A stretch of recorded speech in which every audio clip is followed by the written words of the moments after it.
नमस्कार मित्रांनो, मी Abhijit Sarvagya. Maharashtra civil engineering exams by Abhijit Sarvagya या ऑनलाईन प्लॅटफॉर्मवरती सर्व विद्यार्थ्यांचं आणि अधिकारी मित्रांचं मी स्वागत करत आहे. बघा मित्रांनो, आत्ता तुम्हाला सर्व सिव्हिल इंजिनिअरिंगच्या स्टुडंटला एकच प्रतीक्षा आहे की WCDची एक्झाम कधी होईल. बघा मित्रांनो, WCDची एक्झाम तुमची ऑलरेडी कॅन्सल झालेली आहे त्या कॉपीच्या प्रकरणामुळे. आणि आता सर्वांना एकच उत्सुकता आहे की सर एक्झाम कधी होईल, डेट काय असेल, कोणत्या महिन्यात असेल. बघा मित्रांनो, ही पूर्ण इन्फॉर्मेशन मी तुम्हाला या ठिकाणी सांगणार आहे. ही इन्फॉर्मेशन तुम्हाला या ठिकाणी कुणीच सांगू शकत नाही. सर्वात पहिला मुद्दा एक लक्षात घ्या. जर तुम्हाला कोण म्हणत असेल पुढच्या महिन्यात होणार आहे, या अमुक तमुक डेटला होणार आहे, तर ही इन्फॉर्मेशन एवढ्या लवकर डिस्क्लोज होणार नाही. किंवा ही जरी म्हणजे कोणती पण, बघा मित्रांनो, एक कन्सेप्ट लक्षात ठेवा, कोणती पण एक्झाम होती ना त्याची एक गोपनीयता असते. कारण ती एक्झाम कधी होणार, कोणत्या महिन्यात होणार हे शक्यतो ते डिपार्टमेंट एक सर्क्युलर नोटीस काढून तुम्हाला सांगत असतं. बघा मित्रांनो, आता सर्वात महत्त्वाचा मुद्दा आहे की ही एक्झाम कधी होईल. सर्वांचा एकच क्वेश्चन आहे. आज तुम्ही काही म्हणा, कोणत्याही सिव्हिल इंजिनिअरिंगच्या स्टुडंटला विचारा, त्यांचा एकच मुद्दा आहे, अरे एक्झाम कधी होईल. आणि आत्ता तुम्हाला कोणत्याही एक्झाम नाहीत. त्याच्यामुळे बरेचसे स्टुडंट असे आहेत की त्यांना एक स्ट्रेस आला आहे की अरे, आणि बरेचसे स्टुडंट असे पण आहेत त्यांना वाटते की आता मी सोडून जाऊ का, किंवा मी आता बस झालं, आता असं 8-10 वर्षापासून प्रिपरेशन करतोय किंवा 4-5 वर्षापासून प्रिपरेशन करतोय आणि अजूनही कोणत्या पोस्टमध्ये सिलेक्शन झालं नाही. बरेचसे असे स्टुडंट आहेत जे कमीत कमी मार्कावून म्हणजे 2-4 मार्कावून त्यांचं सिलेक्शन राहते, त्यांचे 2-4 वर्ष कंप्लीट झालेले आहेत. बघा मित्रांनो, आता याच्यात सर्वांची कस लागणार आहे की या ठिकाणी तुम्हाला बघा एक टाईम तुम्हाला मिळालेला आहे. मग त्याला तुम्ही या टाईमला एक बेनिफिट म्हणून पण घेऊ शकता, किंवा ज्याला वाटतंय की आता बस झालं तर काही स्टुडंट याच्यातून बाहेर पण निघून जाऊ शकतात. तर मित्रांनो बघा, ह्या केसमध्ये तुम्हाला करायचं आहे काय, तुम्ही स्वतःला तुमचे काही क्वेश्चन विचारायचे आहेत. जसे की फॉर एक्झाम्पल, मी यापुढे अभ्यास करू शकतो का, तर करू शकत नाही तर त्याचे रिझन काय आहेत, आणि केला तर मला बाबा प्रत्येक गोष्ट पूरक आहे का त्या अकॉर्डिंग. तर या गोष्टी तुम्ही विचार करा. ज्याला थांबायचं आहे, हा थांबण्यासाठी पण योग्य काळ असू शकतो. बघा मित्रांनो, मला तुम्हाला कोणत्या गोष्टीसाठी डिस्ट्रॅक्ट करायचं नाही. फॉर एक्झाम्पल काय, तर मी असं तुम्हाला म्हणणार नाही की अरे हां अजून 2 वर्ष करा, अरे हीच वेळ आहे, अजून अभ्यास करा. बघा मित्रांनो, प्रत्येकाच्या लिमिट्स आहेत, प्रत्येकाच्या बाउंड्री ठरलेल्या आहेत, आणि तुम्ही ठरवा स्वतःला की अरे हां मी काय करू. पण माझं असं मत आहे की आत्ता बरेचसे स्टुडंट बाहेर निघून जातील. ज्याचा अभ्यास झाला आहे, जे जवळ आहेत, खूप जवळ आहेत, त्या लोकांनी अभ्यास सोडू नका. जे लांब आहेत, ज्यांना 20, 25, 30 मार्काची गरज आहे आणि 4-5 वर्ष अभ्यासाला करून पण हीच परिस्थिती आहे, त्यांनी सोडलेलंही ठीक आहे, काही प्रॉब्लेम नाही. कारण ही एक्झामच किंवा गव्हर्नमेंटची नोकरी हीच तुमच्या आयुष्यात लास्टची गोष्ट नाही. तुम्ही बरेचसेही यानंतर बरंचसंही तुम्ही तुमच्या आयुष्यात पुढे जाऊ शकता. त्याच्यासाठी तुम्हाला कुठेही ट्रेनिंग वगैरे किंवा काही घ्यायची गरज नाही. कारण तुम्ही जे आत्ता डिसिप्लिनने अभ्यास केलता किंवा जो मन लावून अभ्यास केलता त्यात तुम्हाला एक सेल्फ डिसिप्लिन आलेली आहे. एक व्यावहारिक जगात कसं जगायचं याच्या काही गोष्टी तुम्हाला कळालेल्या आहेत. म्हणून काही न घाबरता तुम्ही योग्य माघार घेऊ शकता, ठीक आहे. आणि ज्यांनी एकदम जवळ आहेत, 10 मार्काचा, 15 मार्काचा, 20 मार्काचा डिफरन्स आहे, त्यांनी सोडून जायचं नाही, त्यांनी पुढचा अभ्यास करायचा आहे. मग तुम्हाला आता हा प्रश्न पडेल की सर ह्या अपडेटचं काय. हे अपडेट नाही मित्रांनो, मला फक्त तुम्हाला हे सांगायचं आहे, रिस्टार्ट करा, स्वतःला रिस्टार्ट करा. रिस्टार्ट करा म्हणजे काय, तुम्हाला आत्ता बोर होत आहे, अभ्यास करू वाटत नाही, किंवा काय होतं रे, तुम्हाला अभ्यास करताना वाटतं की अरे एक्झाम कधी होईल, किती वेळ लागेल, अजून तुमच्या पुढे डेट नाही, टार्गेट नाही. म्हणजे आपल्या एक माइंड असं असतं की अरे हां डेट आली की अभ्यासाला चालू करतो. मित्रांनो तसं नाही, तुम्हाला अभ्यास आत्तापासून चालू करायचा आहे. पहिली गोष्ट, तुम्हाला अभ्यास आत्तापासून चालू करायचा आहे. तुम्ही असं कन्सिडर करा, आचारसंहिता तुमचे म्हणजे एक्झाम्पल 4 जूनला रिझल्ट लागेल निवडणुकीचा, तर त्यानंतर तुम्हाला एक्झाम 15 दिवसात होईल असं कन्सिडर करा, आणि त्या पॉईंट ऑफ व्ह्यू अभ्यास करा ना. त्याच्या अगोदर तर होणार नाही एक्झाम, हे कन्फर्म आहे. म्हणजे एक नॉर्मली हे मी पण म्हणू शकत नाही, हे कन्फर्म आहे, ठीक आहे. काही होऊ शकतं, बघा काहीही होऊ शकतं, कारण ही एक्झाम ऑलरेडी ह्याची ॲड निघालेली आहे, सगळं आहे. फक्त एकदा एक्झाम कंडक्ट करायची आहे. मग एक्झाम निवडणुकीच्या मध्ये घेतली तरी काही फरक पडत नाही, किंवा नंतर घेतली तरी काही फरक पडत नाही. पण एक नॉर्मली कन्सिडर करून चला की 4 जून नंतर 15 दिवसांनी तुमची एक्झाम होऊ शकते. त्या अकॉर्डिंग तुम्ही प्लॅन करा, त्या अकॉर्डिंग अभ्यासाला लागा. कारण तुम्हाला बरेचसे सांगतील की ह्या ह्या महिन्यामध्ये होईल, ह्या महिन्याच्या एंडला होईल, ह्या महिन्याच्या स्टार्टला होईल. मित्रांनो असं काही नाही, कुणालाच पूर्ण आणि कंप्लीट आणि एक्झॅक्ट इन्फॉर्मेशन नसते. ठीक आहे मित्रांनो, फक्त एक लक्षात ठेवा, एक्झाम कधी येऊ द्या, तुम्ही प्रिपेअर राहा ना. एक्झाम कधी पण येऊ द्या, तुम्ही प्रिपेअर राहा.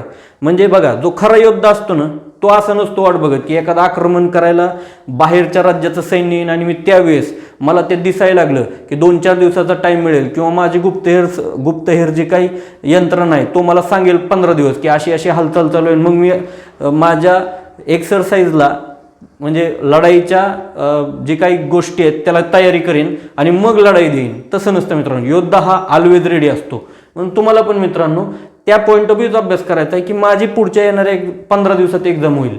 मग त्यासाठी काय काय करणार. आता बऱ्याच जणांना आळसेला आहे, बऱ्याच जणांना एक एन्झायटी आहे किंवा बऱ्याच जणांना असं वाटतं की एक्झाम कधी होईल, काय होईल. बघा मित्रांनो, त्याच्यासाठी एक हमखास एकदम बेस्ट उपाय आहे. एक मी माझा एक्सपिरियन्स सांगतोय तुम्हाला की तुम्ही या वेनं जाऊ शकता. म्हणजे बघा, अभ्यास काहीच न होण्यापेक्षा अभ्यास काहीतरी होईल किंवा अभ्यासाचा मूडच नाही तर तुम्हाला अभ्यासाचा करण्याचा इंटरेस्ट तयार होईल. तर मित्रांनो बघा, त्यासाठी तुम्ही काय करू शकता. बघा, पहिल्यांदा सर्व सब्जेक्टचे तुम्हाला काय करायचं आहे रे. बघा, पहिल्यांदा सर्व सब्जेक्टसाठी तुम्हाला काय करायचं आहे, प्रॉपर एक ठरवा की माझा कंप्लीट सिलेबस झालेला आहे का.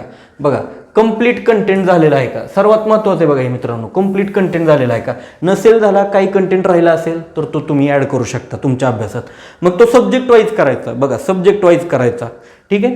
तर बघा, आता तुम्ही आता सपोज तुम्ही एक एक्झाम्पल घ्या. बघा, हे फ्लुइड आहे, म्हणजे तुम्ही FM म्हणजेच काय, फ्लुइड मेकॅनिक्स हा सब्जेक्ट घेतलाय तर त्याच्या सर्व डेफिनेशन वाचून टाका.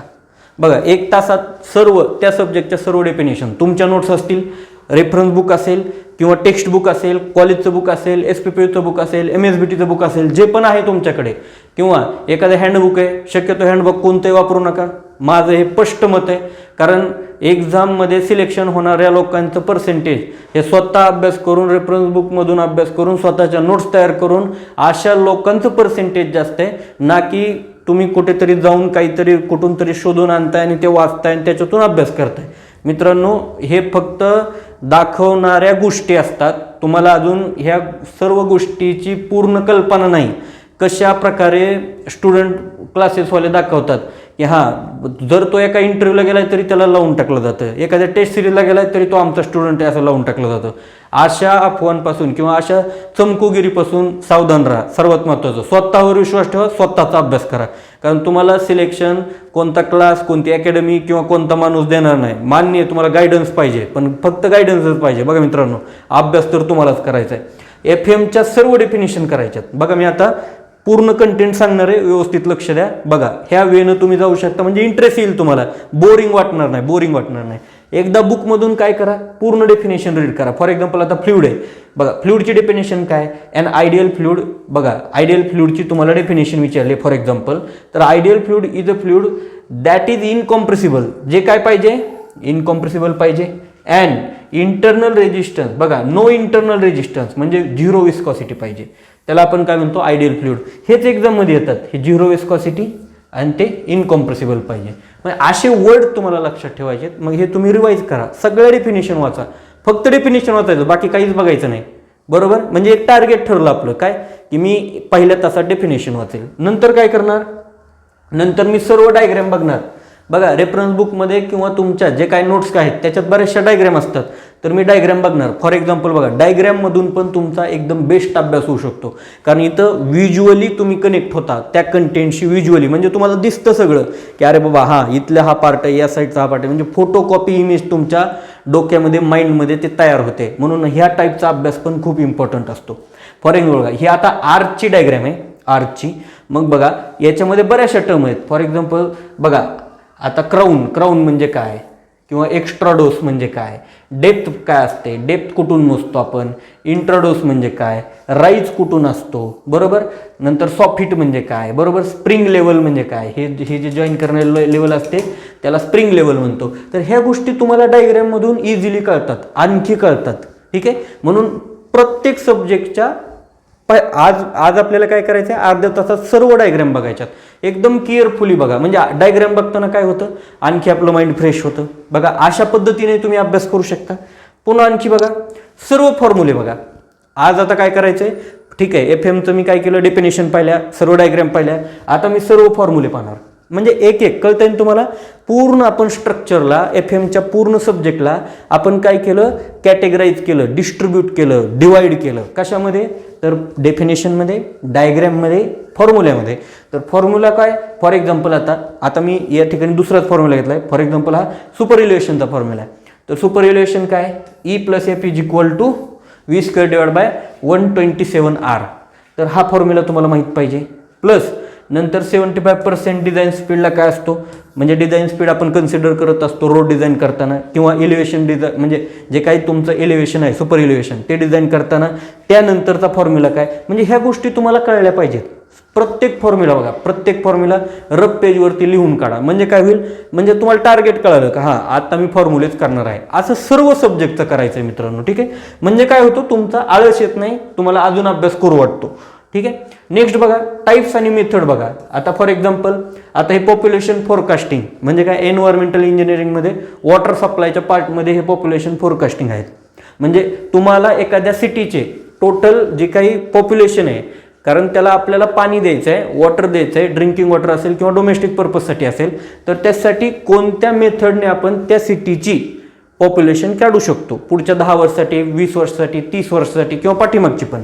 तर त्यासाठी कोणत्या मेथड आहेत, तर अरिथमेटिक प्रोग्रेशन, जिओमेट्रिक प्रोग्रेशन, नंतर काय रे incremental increase method, decreasing rate method, नंतर ग्राफिकल मेथड आहे. लॉंग टर्मसाठी कोणते असतात, तर कंपॅरेटिव्ह ग्राफिकल, नंतर रेशिओ मेथड आणि लॉजिस्टिक कर्व मेथड. तर ह्या मेथड आहेत, तुम्हाला डायरेक्टली एक्झाममध्ये विचारतात.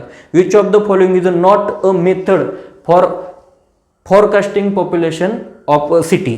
तर कोणती मेथड नाही, तर ह्याच्यातली एखादी मेथड नसते दिलेली तर ती मेथड, किंवा एखादी मेथड याच्यापेक्षा वेगळी असते ती मेथड तुम्हाला सिलेक्ट करायची आहे. म्हणजे सर्व मेथड बघा, सर्व मेथड बघा, टाईप्स आणि मेथड कळतं मित्रांनो. किंवा एखादा फॉर एक्झाम्पल तुम्हाला कन्सिस्टन्सी फाइंड आउट करायची आहे, किंवा एक्झाम्पल व्हॉट एव्हर तुम्ही काही समजून घ्या. टाईप काय काय, फॉर एक्झाम्पल विंडोचे टाईप कोणते, तर एखादा टाईप दिलेला नसतो, एखादा वेगळाच टाईप असतो. तर तो टाईप तुम्हाला शोधता आला पाहिजे वेगळा कोणता आहे. तर त्यासाठी टाईप्स, मेथड ह्या प्रत्येक सब्जेक्टमध्ये असे टाईप्स आणि मेथडचे पार्ट असतात. तो तुम्ही करून टाका मित्रांनो, ठीक आहे. बघा नेक्स्ट काय, टॅब्युलर कंटेंट आणि व्हॅल्यूज. बघा ही व्हॅल्यूज तर एक्झामला तुम्हाला 8 ते 10 क्वेश्चन असे असतात, डायरेक्ट व्हॅल्यू बेस असतात. म्हणजे तुम्हाला फॅक्च्युअल डाटा दिलेला असतो की हां फॉर एक्झाम्पल राईज किती घेतला पाहिजे, ट्रेड किती घेतला पाहिजे, किंवा किंवा तुमची विड्थ किती असली पाहिजे, स्पेसिंग किती असलं पाहिजे, किंवा तुमचा स्पॅन किती पाहिजे, लँडिंगची विड्थ किती पाहिजे. ह्या सर्व गोष्टी एक्झाम्पल सांगतोय मी, अशा सर्व गोष्टी व्हॅल्यूच्या ज्या बेस आहेत ते तुम्हाला आल्या पाहिजेत. मग काय करायचं, एकदा बसलं ना तेच बघत बसायचं. एक सब्जेक्ट झाला, दुसरा सब्जेक्ट झाला, तिसरा सब्जेक्ट झाला, फक्त व्हॅल्यूज बघत बसायचं. टॅब्युलर कंटेंट आहेत. फॉर एक्झाम्पल बघा आता मी हे केम्बरचं घेतलं मित्रांनो. बघा केम्बर, रोडचा केम्बर असतो ना, तर त्या केम्बरचा आपण हा डाटा घेतलाय. मग हेवी रेनफॉलसाठी वेगळा असतो, लो रेनफॉलसाठी वेगळा असतो. मग त्याच्यात काय, सिमेंट कॉन्क्रीटच्या रोडसाठी वेगळा, बिटुमिनसच्या वेगळा, वॉटर बाउंड म्हणजे WBMसाठी वेगळा आणि अर्थ रोडसाठी वेगळा. तर हे बघायचं, व्यवस्थित बघायचं, म्हणजे तुम्हाला काय कळेल रे, अजून त्या गोष्टी करताल. म्हणजे तुम्ही एक रिवायजन करताय, हे एक टाईपचं रिव्हिजनच आहे. बघा मित्रांनो अशा टाईपने पण तुम्ही रिव्हिजन करू शकता. सगळे टेबल बुकमधले बघायचे. बघा मित्रांनो हे तुम्ही आणखी रेफरन्स बुकमध्ये जर पाहिलं ह्या गोष्टी सगळ्या, तर रेफरन्स बुकमध्ये काय असतं, प्रॉपरली दिलेलं असतं. तुमच्या नोट्समध्ये तुम्ही टेबल करताच कधी किंवा एखाद्या व्हॅल्यू घेताच असं नाही. बघा मित्रांनो, म्हणून काय करा, रेफरन्स बुक शक्यतो हाताळायला चालू करा, कारण ते तुमच्या महाराष्ट्र इंजिनिअरिंग सर्व्हिसेससाठी म्हणजे MPSC मेन्ससाठी पण तुम्हाला त्याचा बराचसा यूज होऊ शकतो. म्हणून आत्तापासून तुम्ही तयारी करू शकता. बघा मित्रांनो पुढे आहे बघा, तर अशा पद्धतीनं काय करू शकता, तुम्ही अभ्यास करू शकता. मित्रांनो हे सांगण्यामागचा उद्देश एकच आहे की तुम्ही म्हणजे जर कुणाला वाटत असेल की मी बोर झालोय किंवा मला अभ्यास करू वाटत नाही किंवा एक आयुष्यात निराशा येते, प्रत्येकाच्या येते, तर त्यावेळेस वाटतं की हां मी आता कसा अभ्यास करू, तर त्या केसमध्ये तुम्ही अशा टाईपने अभ्यास करू शकता. म्हणजे तुम्ही काय केलं, ब्रेकडाऊन केलं तुमच्या स्टडीला आणि टार्गेट ठरवलं. म्हणजे बघा हे प्रत्येक टार्गेट तुम्ही 1-2 तासात कंप्लीट करू शकता. म्हणजे काय होईल रे, तुमच्या अभ्यासात अजून तुम्हाला उत्साह येईल. आणि मित्रांनो आपल्या टेलिग्राम चॅनलला पण तुम्ही जॉईन व्हा, म्हणजे त्याच्यावरती पण मी बराचसा सिलेबसचा कंटेंट किंवा एक तुमच्या स्टडी कंटेंट टाकत असतो, त्याचाही तुम्हाला हेल्प होईल. बघा मित्रांनो अशा पद्धतीनं तुम्हाला अभ्यास करायचा आहे, ठीक आहे मित्रांनो, आपल्या चॅनलला आणखी तुम्ही सबस्क्राईब केलं नसेल तर सबस्क्राईब करा. आपल्या प्लेलिस्टमध्ये जाऊन व्हिडिओ पहा, ते तुम्हाला युजफुल ठरतील. बघा, हे गायडन्सचे व्हिडिओ आहेत, प्लस तुम्हाला प्लेलिस्टमध्ये क्विक रिव्हिजनचे पण व्हिडिओ मिळतील. म्हणजे क्विक रिव्हिजनमध्ये एक सब्जेक्ट तुम्हाला 3 ते 4 तासामध्ये मी कंप्लीट घेतलेला आहे. असे मी बरेचसे व्हिडिओ आणखी तयार करून टाकणार आहे. आत्ता तुम्हाला सॉमचा व्हिडिओ टाकलेला आहे, 3.5-4 तासाचा व्हिडिओ आहे, तो तुम्ही अवश्य बघा. तुमच्या प्रतिक्रिया कळवा मला. ठीक आहे मित्रांनो, धन्यवाद.